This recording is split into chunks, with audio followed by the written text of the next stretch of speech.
Hi, my name is Nagda. I'm with the Anderson Orthopedic Clinic in Arlington, Virginia. I'm also the chief of shoulder surgery at the Inova Health System, also in Northern Virginia. I'm a faculty at Georgetown University, School of Medicine as well.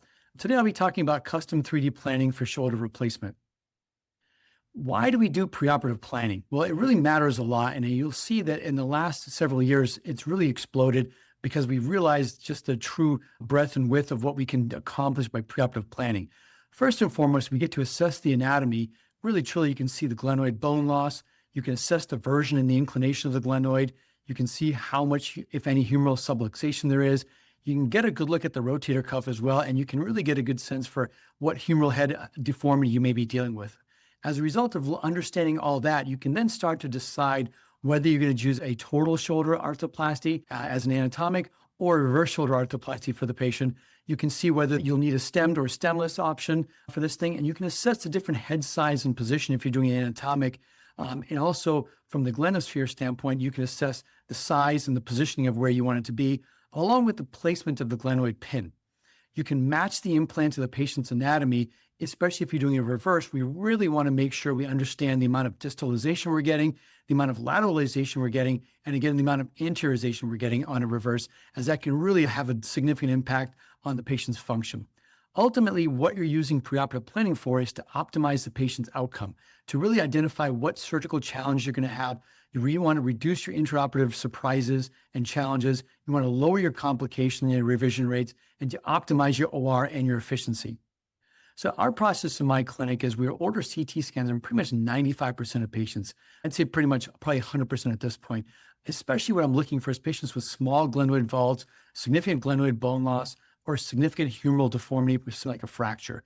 We review their CT scan in multiple custom planning software proprietary systems. I tell my patients we're doing basically virtual surgery on them. We look at their scans, we get a 3D model, and we can virtually figure out what's going to be the best for them. And we'll show an example of that in just a couple minutes here. I'll then decide if the custom implant or custom guide is necessary for the patient. And as a result of that, we may need to schedule the patients out from surgery a few weeks from that. If we're going to do a custom guide, we need a minimum of 2 weeks from when we review the CT scan before we do the surgery. And if we're going to make a custom implant for the patient, we want to wait a minimum of 4 weeks to allow the company to design and develop that implant.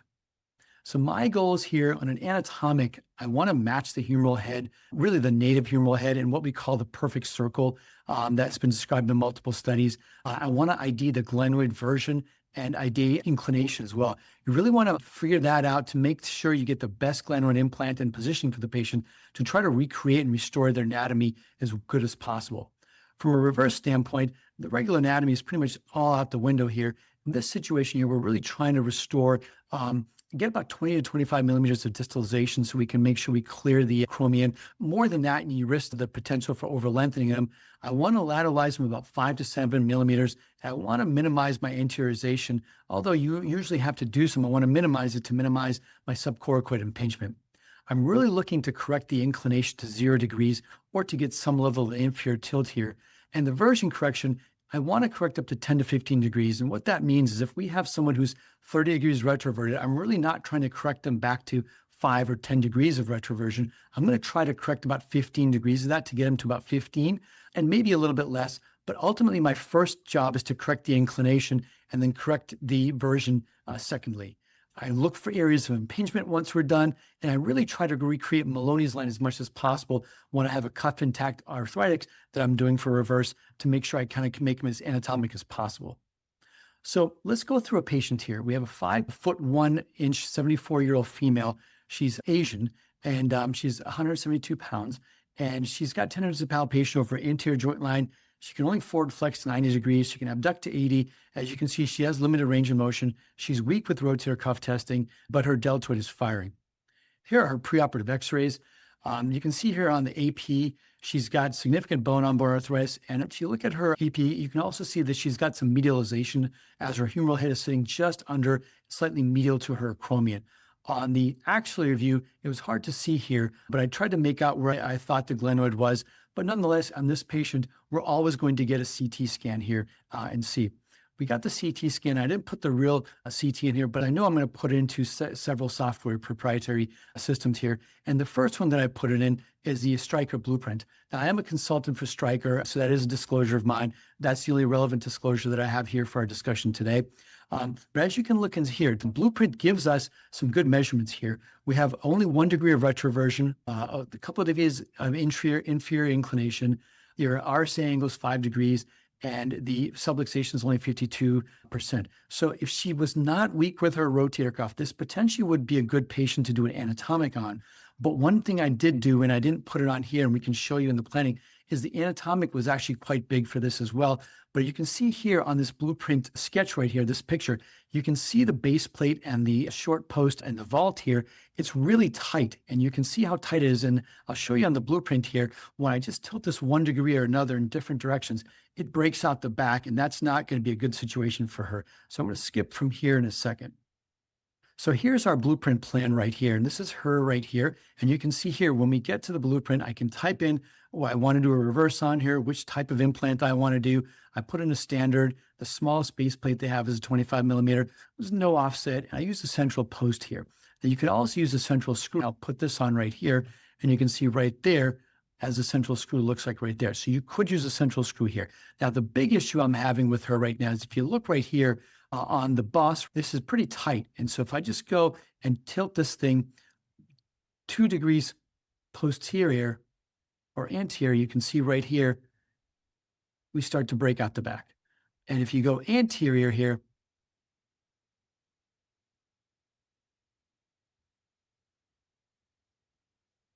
and we start to break out here as well. And so I'll show you this, what I did here. What we're going to do is put this back where it was. And I'm going to put the central post on here, which is my favorite thing. I like my preference of that. And you can see right here how the central post fits here. So here we have right here, you can see the central post. This is what I was talking about when we go back and forth. So I just go back here and it's out. And I go back the other direction, a couple of degrees. Now I'm back in the vault, come back another degree here, and boom, I'm back out. So my tolerance from anterior to posterior to being in the vault with my short post is about two degrees. And it's really hard, even with a custom guide, to make sure that you're going to stay inside the vault there.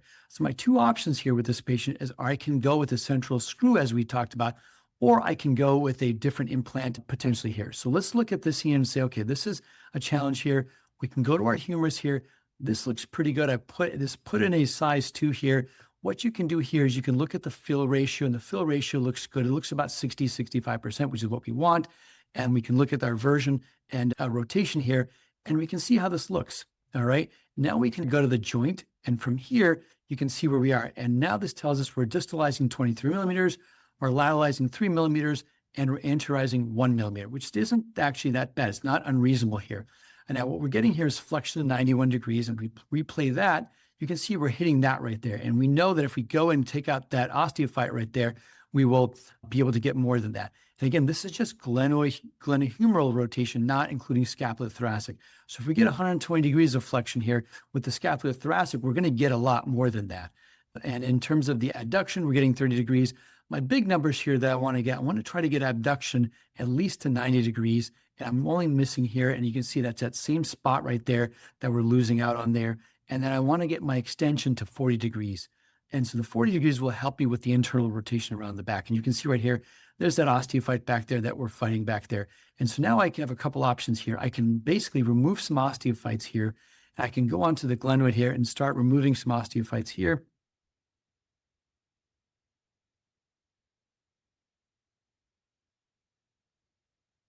And that will help me see what I'm going to do here. And I can apply those changes here simply and see what that does. And what this will do, we can see now, it hasn't changed our extension yet because I probably didn't do enough here. But let's see what we got here. It's coming around the back here, and let's see where we are. Let's do our extension again. And I just need to get a little bit more on that right there. So I know if I get that, I'm going to get better with that. So that's one thing. But I'm looking at this, and at the same time, I'm thinking, is this going to be a problem for me that this is so tight in here?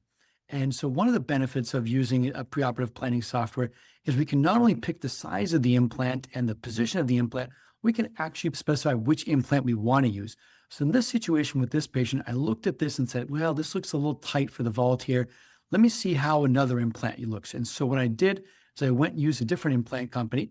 This one is Shoulder Innovations, and I looked at their implant. And one of the things I know about their implant is their base plate is much smaller. It's 24 millimeters, so it's versus 25, and it's got a smaller boss centrally. So let's bring it up like this, and we'll take the bone and we'll take it out of here and we'll bring it more opaque. And you can see right there, there is our base plate, and there's boss right there. So I'm going to look at that and say, okay, that looks pretty good. And it sits inside the vault nicely. And you can see it's not coming out of the vault anywhere. And so what we're going to do now is say, look, this looks more promising than the last one. It gives us more, honestly, room for error and make sure we're in the vault and not going to break out the back.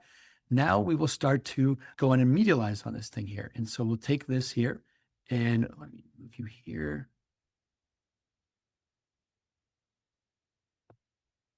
We're going to take and we'll start to medialize on this here.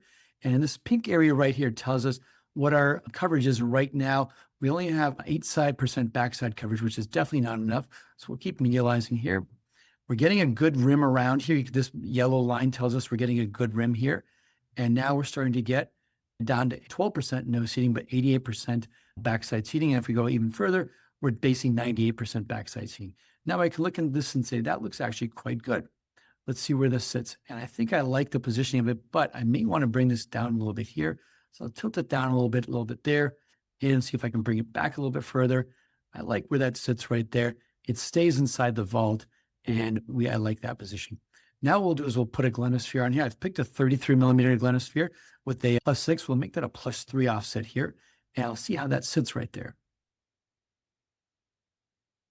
And there's my glenosphere. So I put that on there, and my goal here is I want to make sure that I'm at the bottom of my glenoid here, so I'm not going to get a potential for inferior notching in here, and it looks quite good there. And anteriorly, it looks like I've got enough space here. I'm covered here. Posteriorly, it does too. So this is starting to look good, and actually, in my mind, it looks better than the previous one because it's a smaller implant, and I feel like this will actually sit better in her small vault. So now let's go from here, and we'll go to the humerus side. We'll go to the humeral side here, and you can see right here, this is where I have that. When this is at a sharp point right there, this line, then we know that's where an implant's going to sit. This one looks like it's in a little bit of valgus here, so I'll change it here into a little bit of varus. I'm going to try to get it lateral, and now I'm going to try to move it more medial right there. I think that looks good. And now I want to make sure it doesn't go too far low. I like where that position is sitting right there, and that looks pretty good. Let's look at that. I say I got decent coverage here, and I know a lot of this stuff here is osteophyte, so that's going to go later when we are in our surgery. All the stuff down here is osteophyte here. So we'll look at that, and now we'll go to our construct, and we'll see how it looks. So we'll save that, and we'll switch to this here. And here's our construct, and we're going to look on here. We're going to see we are posterioralizing. We are neither medial nor lateral on our lateralization here, and we're distalized about 19 millimeters. So we definitely have some room for improvement to move here. So if I want to make her a little bit more lateralized, I can. I can come back to planning here, and we can say, let's go back to our scapula, and let's go from a +3, let's go to a +6, and we'll look here and say, okay, how does that sit here? Slip this right in here. You really want to get this close to about halfway past the acromion right there. So you look here and says, okay, that looks good right there. Pretty lined up right there on the acromion, maybe a little lateral, but let's go back to our construct and see. The beauty of this is that we can go back and forth and say, no, we don't like that at all. Let's skip that and go. And now we got some lateralization here. We got posteriorization, which means it's going to help us with our inferior tilt. And now if I look here at my Maloney's line coming up right through here, and it's actually looking pretty good once I take these osteophytes here. So it looks like I'm recreating Maloney's line nicely there. So I'm kind of in this situation here thinking, okay, we're between a +3 and a +6 in terms of her glenosphere. And that's kind of what I have here. And I like the base plate, like the positioning here. Now, if we go back to our planning, as we're doing this, when we go to our scapula, we can then from here, take the glenoid and we can say, well, here's our central pin. And we can measure with the measuring tool how far we are from the bottom and how far we are from the front and know those. And we can make those intraoperative assessments and measurements. And from there, we can do that and know that we're in the same starting point that we were before and make sure, given with her version inclination, basically going straight down into the glenoid vault there. So that's kind of how I would go about planning this thing here, coming in with multiple different plans here for her. So here we are with the patient. We went and did that. We did do a 33 plus 6 millimeter glenosphere here. And we then had a 0 millimeter base plate with a 0 millimeter tray and a 0 millimeter poly here. You can see here, here's our Maloney's line, and we've recreated it nicely right there. And here's her lateralization and her distalization. We got her just a few millimeters lateral. We ended up getting her about 20 millimeters distalization here, which I was really happy with. And here she is a post-op at 5 weeks out. Okay, so we're now 5 weeks out from your left shoulder and 4 months out from your right shoulder, right? Yeah. All right, good. Everything going okay? Yeah. Great. Raise both arms up like this. Good. Come back down. Come out like this. Beautiful. Come down here. Come out like this. Beautiful. Excellent. So in conclusion, this is definitely something preoperative planning that I think is really beneficial for all patients. You'd be surprised when you get someone with little deformity, you can have a lot more trouble than you think if you don't plan. And in this situation, she didn't have a lot of deformity. She was just very small with her vault. And I think if we had not planned this and just gone with a potential standard implant, the potential for us to break out the back and destabilize her vault and then ultimately her base plate would have been much higher. Ultimately, we picked an implant that looked good for her. We found the right position for her and also the right placement of the implant and the positioning of the sphere, ultimately getting her a good outcome. She's only 5 weeks out and she's already lifting her arm above head. I can imagine another 4, 5, 6 months how well she'll get even from there. And so that's how I do my preoperative planning. Thank you so much.